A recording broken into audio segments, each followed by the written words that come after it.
Hello everyone. सबसे पहले आप सभी को मेरा प्यार भरा नमस्कार। स्वागत है आप सभी का मेरे यूट्यूब चैनल सपना WWC राज पर। आज हम बात करेंगे पोषण ट्रैकर एप्लीकेशन के नए अपडेट के बारे में। तो सबसे पहले हमें पोषण ट्रैकर एप्लीकेशन को प्ले स्टोर में जाकर अपडेट कर देना है। अपडेट करने के बाद हमें इसे यहाँ से ओपन कर देना है और जैसे हम इस पर क्लिक करते हैं तो हमारे पास यहाँ पर आप देखेंगे कि 2 नई अपडेट शो हो रही है। तो हमें यहाँ पर तीर वाले ऑप्शन पर क्लिक कर देना है और इस तरह से एक तीर पर क्लिक करने के बाद हमारे पास यहाँ पर 5 नई अपडेट दिखाई दे रही है। तो ये हमारी नई अपडेट है 5। तो ये अपडेट हमारे पास आई है 22.9 के वर्जन में। तो यहाँ पर आप देख ही सकते हो कि हमारा नया वर्जन 22.9 जो है आ चुका है। तो इसमें सबसे पहली अपडेट है ECCE लर्निंग को लेकर। इसमें जैसा कि आप सभी जानते हैं कि पिछली अपडेट में ही ECCE लर्निंग का कार्य शुरू हो चुका है। तो इसमें यूट्यूब की तरफ से वीडियो दिखाई जाती है जो बच्चों के जो भी हमें एक्टिविटी करवानी होती है उसको लेकर होती है।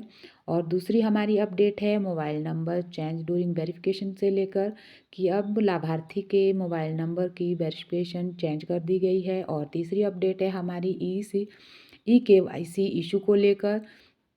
तो जब भी हम THR डिस्ट्रीब्यूट करते हैं तो हमें पेरेंट्स की EKYC बनानी अनिवार्य कर दी गई है। और चौथी हमारी अपडेट है वैक्सीनेशन ऑप्शन को लेकर जो लैक्टिव मदर मतलब धात्री माता के लिए वैक्सीन का ऑप्शन अब रिमूव कर दिया गया है। और पांचवी अपडेट है हमारी बाल आभा क्रेशन को लेकर।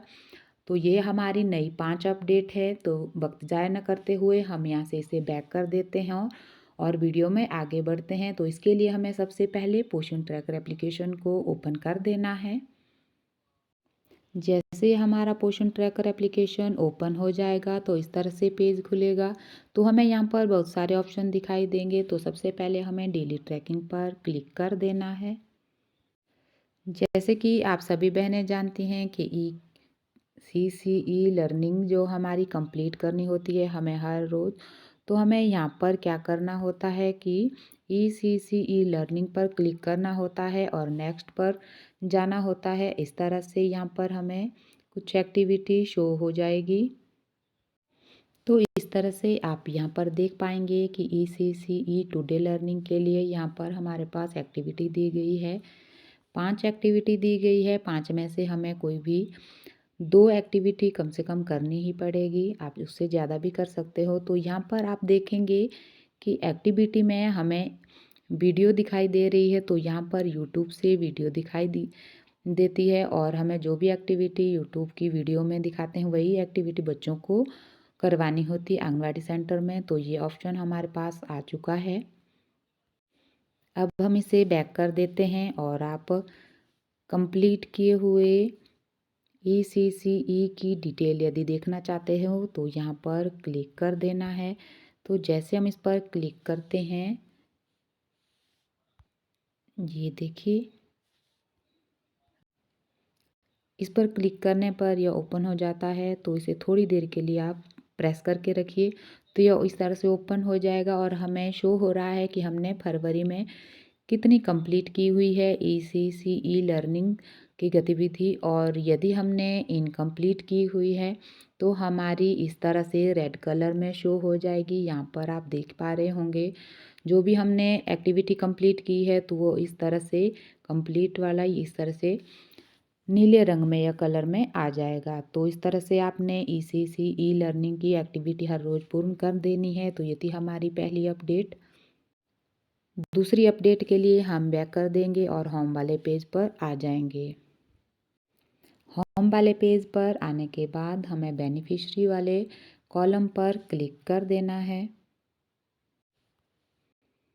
तो जैसे हम बेनिफिशियरी वाले कॉलम पर क्लिक करते हैं तो आप देखेंगे कि हमारे पास सभी बेनिफिशियरी की लिस्ट आएगी। तो हमें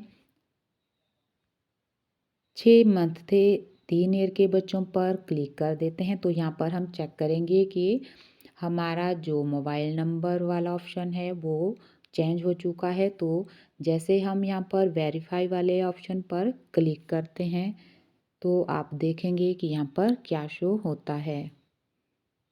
तो ये देखिए यहाँ पर लाभार्थी के पेरेंट्स का मोबाइल नंबर है और यहाँ पर आधार नंबर है। तो अब वेरिफिकेशन करने के लिए मोबाइल नंबर पर ओटीपी भेजने की कोई आवश्यकता नहीं पड़ेगी। तो ये थी हमारी दूसरी अपडेट। तो तीसरी अपडेट के लिए हम एक बार फिर से होम पेज पर आते हैं।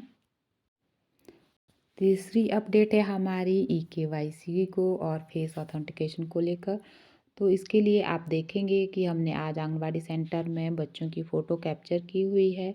तो जैसे हम इस पर क्लिक करते हैं तो ये देखिए ये है हमारी नई अपडेट। जैसा कि पहले 6 माह से 3 वर्ष के बच्चों के जिनके हमने आधार नंबर वेरिफिकेशन कर लिए थे उनका हमें eKYC बनाने की आवश्यकता नहीं थी।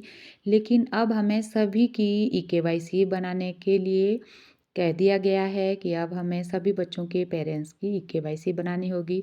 और ये बच्चे हैं जो आंगनबाड़ी सेंटर में हमने आज जब फ़ोटो कैप्चर किया है उसमें हेड काउंट हुए हैं 7। तो ये यहाँ पर इस तरह से शो हो रहे हैं जैसे कि आप यदि 7 हेड काउंट हो रहे हैं और आपने यदि ज़्यादा बच्चों की अटेंडेंस लगवाई है तो ये भी हमारे लिए ठीक नहीं है। तो ये देखिए मैंने यहाँ पर 8 बच्चों की अटेंडेंस लगवाई थी और मेरे बच्चों के जो हेड काउंट हुए हैं वो 7 हैं। तो ये ऑप्शन भी अब इसमें जोड़ दिया गया है। ये हमारे आंगनबाड़ी सेंटर के बच्चों के लिए है। जितने भी बच्चे यहाँ पर हमें हेड काउंट होंगे उतने ही बच्चों की अटेंडेंस अब ऑटोमेटिकली लग जाएगी। तो ये थी हमारी आज की ज़रूरी अपडेट जो हमें हर रोज़ कार्य करने होते हैं। तो जानकारी कैसी लगी आपको? मेरी जानकारी से यदि आपकी कोई हेल्प होती है तो हमें कमेंट में अवश्य बताइएगा। यदि आपको मेरी वीडियो से किसी प्रकार की कोई भी जानकारी लेनी हो तो कमेंट में ज़रूर बताएं। और यदि आपको मेरी वीडियो पसंद आती हो तो लाइक करें, कमेंट करें और शेयर अवश्य कर दीजिएगा। मिलती हूँ नई वीडियो में नई जानकारी लेकर, तब तक के लिए जय श्री कृष्णा।